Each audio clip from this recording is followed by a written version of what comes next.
Bueno, le damos la más cordial bienvenida a este estudio bíblico de esta noche. Hoy estamos iniciando una serie especialmente para aquellas personas que quieren aprender a compartir la palabra de Dios y vamos a dar unas lecciones muy sencillas, muy fáciles de entender para que todo el que quiera, sean los que están ahora aquí conectados en vivo o los que nos ven posteriormente a través de las redes sociales, aprendan herramientas básicas para poder tomar un pasaje bíblico, un versículo bíblico, un tema de la Biblia y compartirlo con otras personas con un propósito para que otras personas reciban bendición a través de esos pasajes bíblicos. Así que yo le doy la más cordial bienvenida. Para los que no me conocen, mi nombre es Carlos Aparcedo y les pido a los que me están viendo a través de las redes sociales y me están viendo a través del YouTube que te suscribas a mi canal y que si te gusta este video le des a la campanita me gusta y que compartas y que me hagas un comentario por aquí abajo sobre qué te parece lo que estamos aprendiendo en este estudio. Entonces vamos a pasar a compartir pantalla. Vamos a comenzar con esto, que es algunos aspectos importantes para poder estudiar un pasaje bíblico. Hay tres pasos básicos para estudiar un pasaje o un tema bíblico. ¿Por qué estoy diciendo un pasaje o un tema? Porque en primer lugar tenemos que saber que cuando vamos a estudiar la Biblia, podemos enfocarnos en estudiar un pasaje o un capítulo en particular, es decir, puede ser un estudio de pasaje, de un versículo o de varios versículos, o puede ser sobre un determinado tema. Por ejemplo, cuando decimos un pasaje, pudiéramos decir, por ejemplo, Mateo capítulo 5, las bienaventuranzas. O podemos decir sobre un tema en particular, como por ejemplo el tema de la gracia, y entonces vamos a tomar varios versículos que están en varios lugares diferentes de la Biblia para estudiar sobre ese tema. Por eso digo que podemos estar hablando de un pasaje o de un tema en particular. Y los tres pasos básicos para estudiar ese pasaje o ese tema son observación, interpretación y aplicación. Yo quiero que ustedes me entiendan una cosa. Cuando yo digo observación, interpretación y aplicación, esto no solamente ustedes lo pueden utilizar para aprender a entender, a aplicar y luego a enseñar un pasaje bíblico, sino que esto lo pueden utilizar ustedes en cualquier aspecto de la vida, en su trabajo, cuando ustedes están leyendo cualquier otro tipo de texto, cuando ustedes están en medio de estar, por ejemplo, en una conferencia, cuando los llaman a opinar sobre un determinado tema, cuando tienen que resolver un determinado problema en el trabajo, en su vida. Son los tres pasos básicos siempre: observar, interpretar y aplicar. Cuando estamos hablando de la Biblia, es que nosotros vamos a observar el pasaje cuidadosamente y miren lo que estamos diciendo aquí. Debemos tratar siempre de ir de lo general a lo específico y de lo específico a lo detallado. Entonces, observamos. ¿Cómo observamos? Si nosotros vamos a estudiar un pasaje, hacemos una lectura primero, digamos, vertical, relativamente rápida de ese pasaje, y luego lo vamos a volver a leer analizando cada uno de los aspectos de las partes de ese pasaje. Ya yo les voy a decir cómo. Luego vamos a ver cómo interpretamos ese pasaje para poderlo entender. ¿Qué me está queriendo decir el autor, el escritor de este pasaje? ¿Qué está queriendo decir? ¿A qué se está refiriendo? ¿Cuál es el mensaje que quiere? ¿Cuál es el espíritu de este pasaje? ¿De qué está hablando? Y por último, es la aplicación. ¿Qué tiene que ver esto conmigo? ¿Cómo aplico yo esto a mi vida? Eso es algo básico que ustedes lo pueden usar desde para leer un versículo, para leer un capítulo, para leer un libro de la Biblia completo o para leer cualquier otro tipo de texto que ustedes quieran leer. Porque se supone que todo lo que leemos tiene que tener un propósito. Bueno, no sé que estén leyendo algo de ficción que sea simplemente para entretenimiento, ¿verdad? Pero cuando estamos hablando de un libro como la Biblia, en todo pasaje de la Biblia siempre va a haber un propósito. Entonces yo le decía, vamos a ir de lo general a lo específico, de lo específico a lo detallado. Eso quiere decir que vamos a ir así como hace Karina cuando hace las arepas de carne esmechada, que agarra la carne y la corta primero en trozos, ¿verdad, Karina? Y después la va cortando en trocitos más pequeños, después más pequeñitos, hasta que queda así bien desmechadita. Así vamos a hacer con el pasaje bíblico. ¿Se entiende la comparación? Sí, ¿verdad? Entonces, cuando analizamos un pasaje bíblico, nosotros debemos revisar siempre que esté la información, porque todo lo que le voy a decir no siempre está disponible, pero por lo regular, si existe la información, allí la vamos a poder ver, sea leyendo o si tenemos una Biblia de estudio, como por ejemplo una de las Biblias que yo uso, que es la Biblia Plenitud. En la Biblia Plenitud, allí siempre vamos a ver qué dice quién es el autor, en qué época se escribió. Luego vamos a tratar de entender el texto y el contexto, porque una cosa es el texto y otra cosa es el contexto. Cuando digo el texto, miren que estoy haciendo como una especie de paréntesis con mis manos. Esto es el texto y cuando ya yo lo entiendo, lo analizo, trato de entenderlo, pero para yo entenderlo bien, yo tengo que entender el contexto, dónde está enmarcado ese pasaje, cuáles son las circunstancias, de qué viene hablando el autor antes de esto, qué es lo que viene hablando después. Porque entonces, por el hecho de que las personas se van al texto, pero no se van al contexto, entonces eso es lo que genera las aplicaciones de la Biblia erróneas o a conveniencia e incluso, no me gusta decir esto, pero viene a colación, incluso las manipulaciones de la Biblia, porque muchas personas manipulan la Biblia con determinados intereses personales, institucionales, pero cuando nosotros sabemos analizar la Biblia en el texto y en el contexto, nadie nos puede engañar porque tenemos la capacidad para entenderlo por nosotros mismos.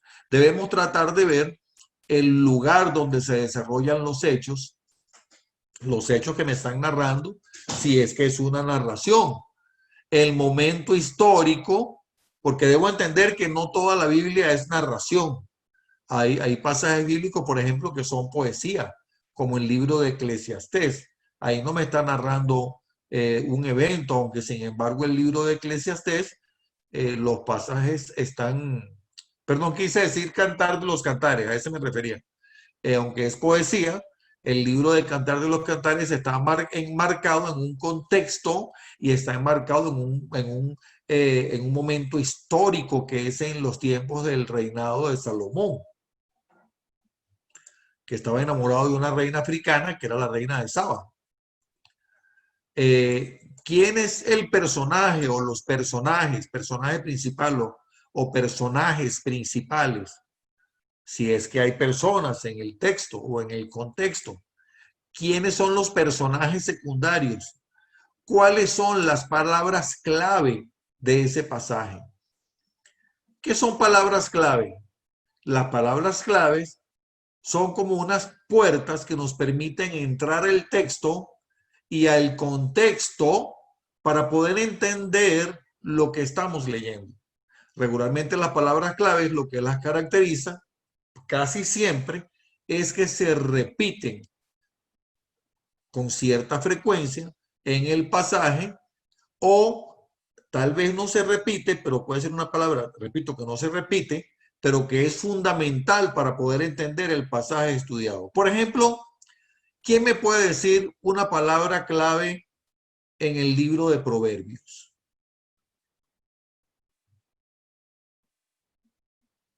A ver, estudiosos. Sabiduría. Sabiduría. Te hubieras dado chance, mi amor. Carolina respondió, pero tenía tapado el micrófono. Sí, A ver. Lo que pasa es que estas pastoras saben demasiado. Sí, Yo también sí. sabía. Excuse me. Bueno, también, por eso digo que las pastoras saben demasiado. Dígame amén. Amén. Entonces vamos a estudiar rápidamente un pasaje. Hechos capítulo 8. Un ángel del Señor le habló a Felipe diciendo, levántate y ve hacia el sur por el camino que desciende de Jerusalén a Gaza, el cual es desierto. Entonces él se levantó y sucedió que un etíope eunuco, funcionario de Candace, reina de los etíopes, el cual estaba sobre sus tesoros y había venido a adorar, había venido a Jerusalén para adorar, volvía sentado en su carro leyendo al profeta Isaías. Y el Espíritu dijo a Felipe, acércate y júntate a ese carro.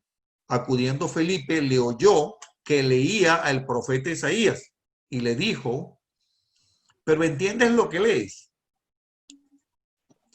Él dijo, ¿y cómo podré si alguno no me enseñare? Y rogó a Felipe que subiese y se sentase con él. El pasaje de la escritura que leía era este. Como oveja a la muerte fue llevado y como cordero mudo delante del que lo trasquila, así no abrió su boca. En su humillación no se le hizo justicia, mas su generación, ¿quién la contará? Porque fue quitada de la tierra su vida. Respondiendo el eunuco, le dijo a Felipe, te ruego que me digas, ¿de quién dice usted el profeta? ¿De sí mismo o de algún otro? Ahora yo quiero preguntarle a ustedes, si son ustedes los que se encuentran con el eunuco, ¿qué le responderían? ¿De quién habla el profeta? ¿De sí mismo o de algún otro? Hablando De otro. De otro. de otro. De Jesús. Hablando de Jesús. Está el pasaje del profeta Isaías que está leyendo el eunuco, el cual el eunuco no entiende, está hablando de Jesús. Y uno se pregunta si este eunuco estaba yendo a Jerusalén a adorar, ¿por qué sería que él no entendía que el pasaje de Isaías estaba hablando de Jesús? ¿Por qué creen ustedes? Se lo voy a responder. No No lo tenía la sabía. revelación. No, con toda seguridad no tiene la revelación, pero debemos entender, los judíos desde que tienen 12 años ya van a la sinagoga a aprender las escrituras. Pero este hombre, ¿de dónde es él? De otra nación. Etiopía. Él es de otra nación, él es etíope. Por alguna razón que no sabemos con exactitud, él va a adorar a Jerusalén. No sabemos con exactitud, pero yo le puedo decir por qué nosotros podemos presumir que este hombre va a Jerusalén a adorar. Podemos presumir que este hombre va a Jerusalén a adorar porque él es un eunuco descendiente de la relación entre el rey Salomón y la reina de Saba, porque la reina de Saba era reina de los etíopes. Estamos hablando de algo que sucedió unos cuantos siglos atrás. Ellos se enamoraron. La reina de Saba se regresó a su país y ahí quedó una gran cantidad de judíos que se multiplicaron y todavía hay y son de piel negra, son morenos.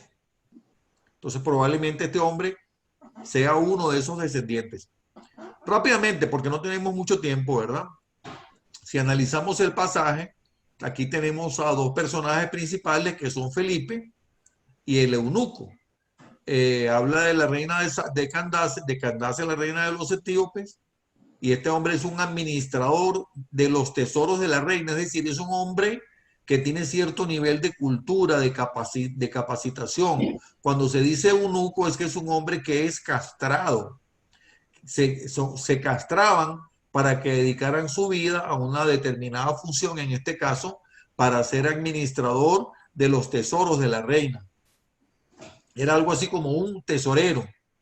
Entonces, él va a Jerusalén a adorar y cuando va de regreso a Etiopía o Etiopía, va leyendo a el profeta Isaías. ¿Y quién es Felipe? En el capítulo 6 podemos ver que los apóstoles se reunieron para nombrar de entre los discípulos que estaban con ellos, los 11 apóstoles, porque ya Judas no existía, porque Judas se había suicidado, de entre los 11 iban a nombrar a un sustituto de Judas para que se completaran los 12. Entre varios de los que estaban allí, incluyendo Felipe, echaron suertes. La suerte cayó sobre Esteban, que después murió martirizado. Eso está en Hechos capítulo 7. Y Felipe era uno de los que estaba allí. Entonces el Señor escogió a Felipe para que se le acercara a este etíope. ¿Se acuerdan la historia aquella de Pedro cuando le habla al centurión? Aquí pasó algo parecido. El Señor hizo que todo conspirara para que este hombre fuese salvo, porque dice que después, yendo por el camino, dice que Felipe abriendo su boca y comenzando desde esta escritura, de la escritura de Isaías, le anunció el evangelio de Jesús, le predicó a Jesús. Estamos hablando de que tal vez ya pasaron algunos 15 o 20 años desde que Jesús murió en la cruz, cuando está sucediendo este evento. Fíjense que por eso es importante tratar de analizar dentro de la misma palabra, no basándonos en argumentos de hombres, sino en lo que está en la misma palabra. Tratar de, en lo posible, entender el momento histórico. Entonces, dice que le predique el evangelio de Jesús en una época donde el evangelio apenas estaba comenzando a predicar, donde mucha gente no sabía de Jesús, y dice que yendo por el camino llegaron a cierta agua y dijo el eunuco: aquí hay agua, ¿qué impide que yo sea bautizado? Me encanta esto. Yo creo que alguien me preguntó que en cuánto tiempo alguien podía ser bautizado. No sé si fue Sandra. Alguno de ustedes me preguntó. Y Felipe le dijo: si crees de todo de corazón, bien puedes. Y respondiendo dijo: yo creo que Jesucristo es el Hijo de Dios. Y mandó a parar el carro, descendieron ambos el agua, Felipe y el eunuco, y le bautizó. Vamos a dejarlo hasta allí.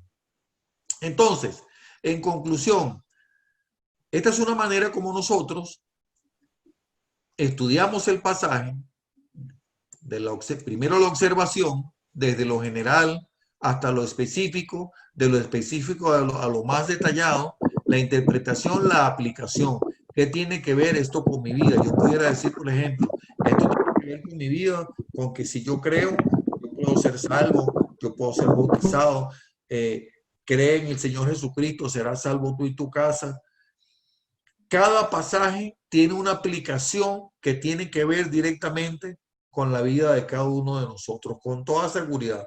Si nosotros le pedimos a Dios que nos dé la sabiduría y estudiamos de manera diligente, vamos a aprender lo que ese pasaje nos quiere hablar, vamos a entenderlo y además vamos a entender cómo explicárselo a otros. Pero el cómo explicárselo a otros, eso lo vamos a hablar la próxima semana. Para eso es el material que les mandé hace un rato por el WhatsApp. Se lo voy a compartir aquí a los que me están viendo a través del YouTube. Se lo voy a compartir aquí el archivo. Y los que me ven a través del Facebook, se lo voy a compartir el archivo es un breve estudio sobre homilética, sobre cómo estudiar un pasaje y prepararlo para exponerlo para que otras personas lo entiendan. Así que vamos a dejarlo hasta aquí por esta noche. Que Dios les bendiga. Esta es la primera clase de la capacitación para aprender a compartir la palabra de Dios. Mi nombre es Carlos Aparcedo. Yo te voy a pedir que te suscribas a mi canal de YouTube, que me des un me gusta, que compartas y que comentes aquí abajo. Que Dios te bendiga.